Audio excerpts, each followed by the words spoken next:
उत्तराखंड में समान नागरिक संहिता यानी कि यूसीसी लागू होने के बाद राज्य के एक ऐतिहासिक कदम उठाया गया है। मुख्यमंत्री पुष्कर सिंह धामी ने मुख्य सेवक सदन में इसके नियमावली और पोर्टल का उद्घाटन किया है, जिससे उत्तराखंड स्वतंत्रता के बाद इसे लागू करने वाला पहला राज्य बन गया है। ये कानून राज्य के सभी नागरिकों को समान अधिकार देने का उद्देश्य से लाया गया है। बीजेपी प्रदेश प्रवक्ता सुनीता विद्यार्थी ने कहा है कि अल्पसंख्यक समुदाय से भी सुझाव आ रहे हैं, जिन्हें लागू करने का प्रयास किया जाएगा। उन्होंने ये भी कहा है कि पहले लोग पूरी तरह से इस कानून को समझ लें, फिर यदि कोई प्रतिक्रिया आती है तो उसका सम्मान किया जाएगा।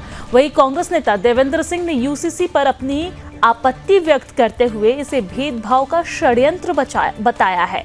उनका कहना था कि इस संहिता में समानता नहीं दिखती है और लोगों के बीच दरार डालने का एक प्रयास हो सकता है।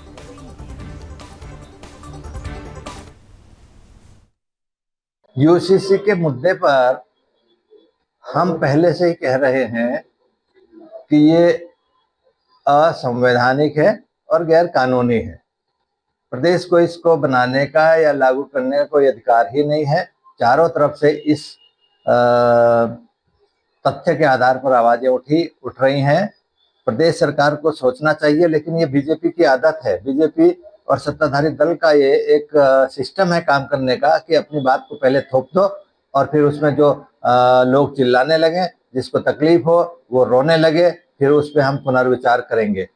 यह इनकी कार्यशैली और इनका एक ये सिस्टम होता है।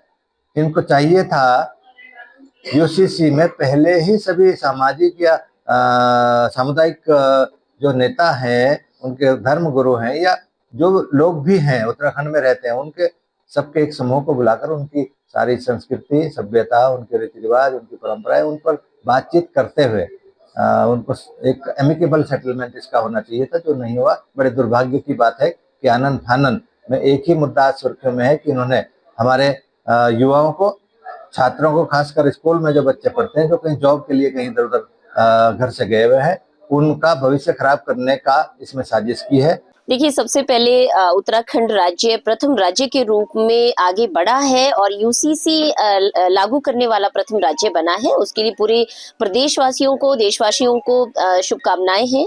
और अभी सभी जिस प्रकार से अल्पसंख्यक आयोग में भी काफी हमारे भाई लोग हैं, उनकी तरफ से भी प्रतिक्रियाएं आ रही हैं। तो सभी तरफ से जो भी प्रतिक्रियाएं रहेंगी उसके अकॉर्डिंग आगे देखा जाएगा कि क्या इसमें पॉसिबिलिटीज है। तो अभी तो लोग इसको पढ़ लें, अभी मसौदा सबके पास आ जाए, उसको अच्छे से स्टडी कर ले और स्टडी करने के बाद भी अगर कहीं पे कोई चीज दिखाई ऐसी प्रतीत होती है कि समाज के लिए या वर्गों के लिए एक डिफरेंस क्रिएट करती है, तो आगे देखा जाएगा। और जहां संशोधन करने की आवश्यकता होगी वहां पे संशोधन करने का भी उसमें पूरा प्रावधान है।